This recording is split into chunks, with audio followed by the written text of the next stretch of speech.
So this dude did Aliyah bet. Aliyah means go home. Why they call it bet, I don't know. It means illegally they go home, but it's really not. There were actually five Aliyahs, and so it shouldn't be Aliyah. It shouldn't be bet. There are five of them. This is the fifth one. But anyway, here's what happened. World War II started in 39 and ended in 45. This started in 34 and ended in 48. So World War II is right in the middle of it. But this was a Holocaust in itself. And this Holocaust, there ain't nobody knows about it. They know there were ships that tried to get out of Europe and get over to Palestine. That's all they know. But they weren't all Aliyah bet ships. I'm only talking about 144 ships that were Aliyah bet. And now the Jews will really enjoy this if they're listening to this. So you need to listen to this because again, the Jews. Because I sent my book over there to Israel to the rabbis, and David Sell is the #1 journalist in Israel. He has over 8,000 people reading his stuff. He never heard of the Aliyah. He didn't know the story of the Aliyah. So they do not know it. So here's the deal: 144 ships. The British went after them, destroyed them all. Unfortunately,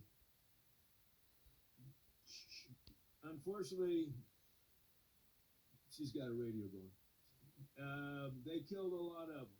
But those that didn't die, they threw on Cyprus. That's what they did the entire war. So she's awake then? I thought you said she was asleep. She's not awake. She listens to that all night long. What? Now. You just said she's not awake. She's not awake. She sounds asleep. Is she listening to me? Tell him. Tell me I'm right here. Tell him. Sound asleep. I'm right here. She sound asleep in there. How long for? What? How long has she been asleep? Okay, let me think about it. She went to bed at 7.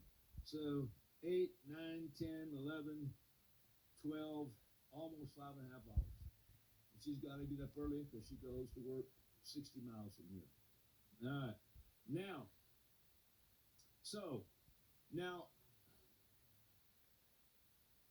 my wife introduced me to the Aliyah bet. I used to be a model shipbuilder. Many years ago, very, very famous people got a hold of me, made me famous, said I had the largest model ship collection ever built in the world. I don't believe all that, but I had people like Ted Turner, movie industries, Mr. Exxon, Gerald Hines. I had the Robb Report. You guys never heard of the Robb Report. It's the #1 art magazine in the entire world. Everybody tries to get in it. I'm the only model shipbuilder I think that was ever in it. But they made me famous for a little while. And then I made a mistake and sold a couple of them in the IRS.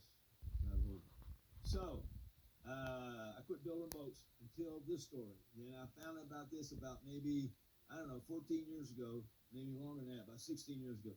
And I've been seeking out the ships that they destroyed because nobody knows about them. They're gone. I found photographs of them, and I built beautiful, exact replicas of them, and I have them in this museum. Nobody in the world has a museum like this that has actual boats that were involved in this. And I know who was on them and what happened to them. So, but now the book. Let's show you the book.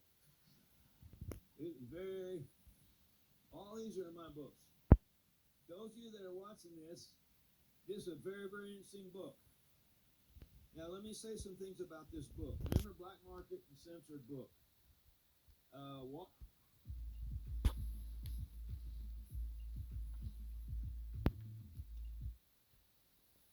Not take this book.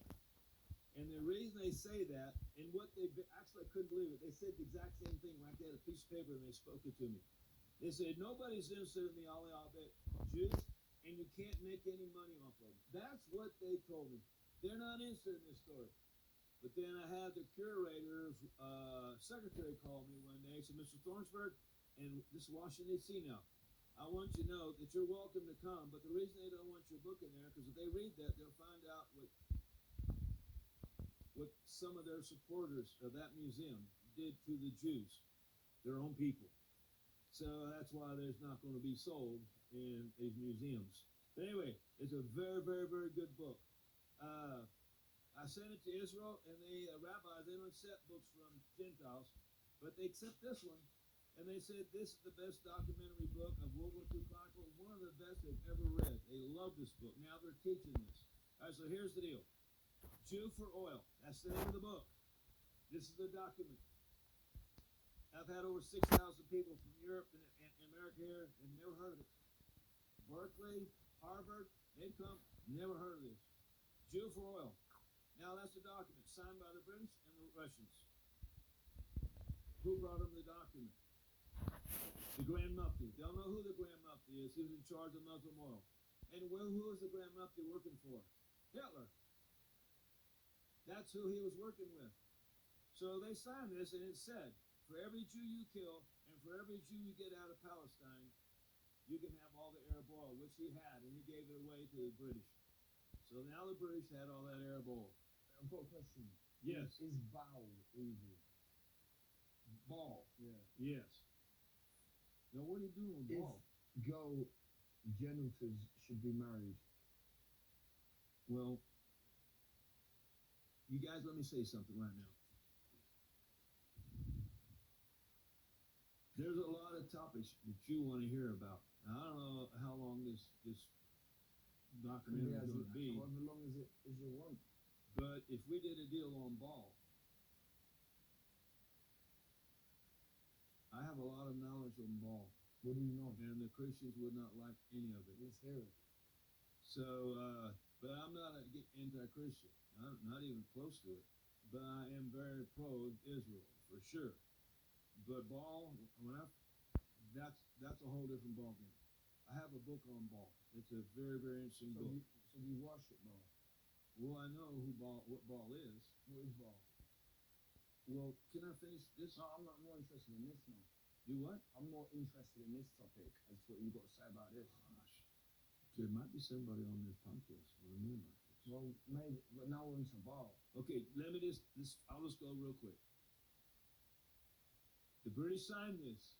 That's why they never bombed Dachau, Auschwitz. They never bombed any of those camps.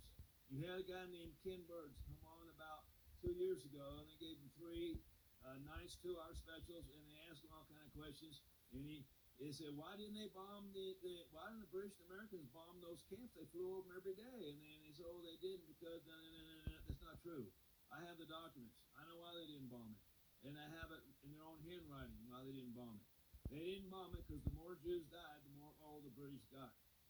And so it was now the British, at the end of the war, they had 56,000 people on Cyprus and another 60,000 in a camp there in Israel. They all became part of Israel. Hadn't been for the British, they'd have been dead. So I can say good and bad about that. Anyway, that's what this story's about.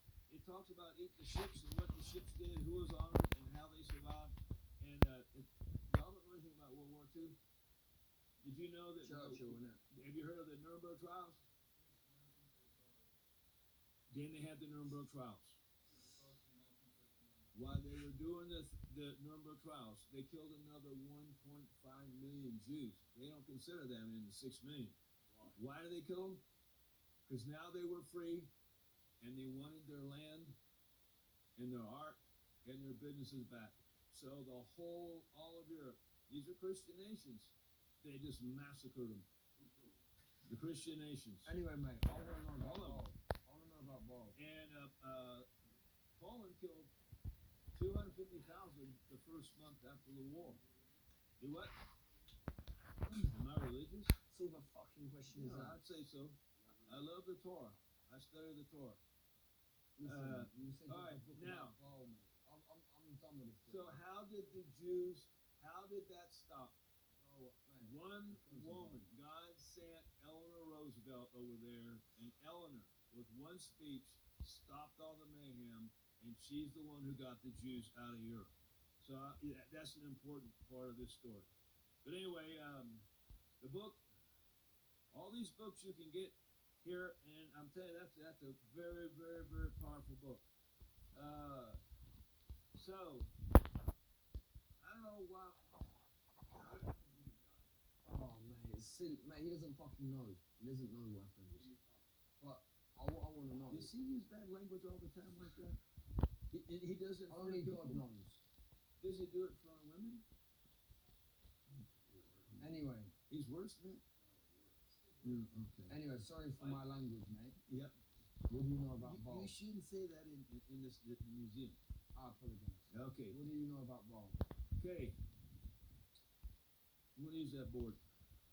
It's better to see it than hear it. Alright, here you go. There's only two gods in the Torah. Only two. One of them is Hashem,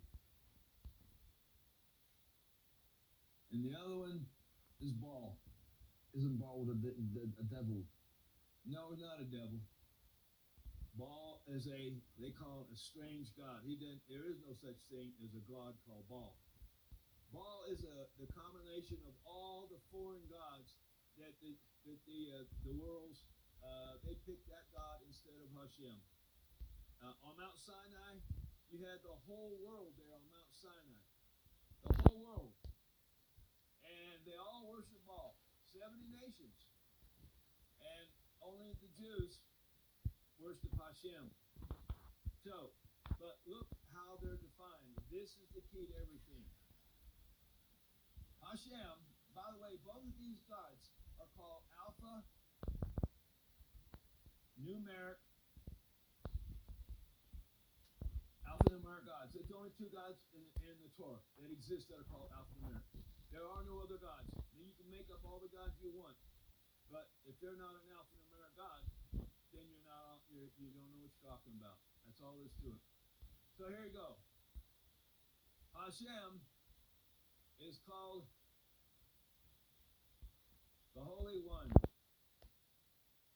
alpha numeric. Baal is called the Nothing, zero.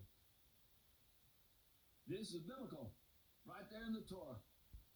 That's nothing is alpha, or you can say text.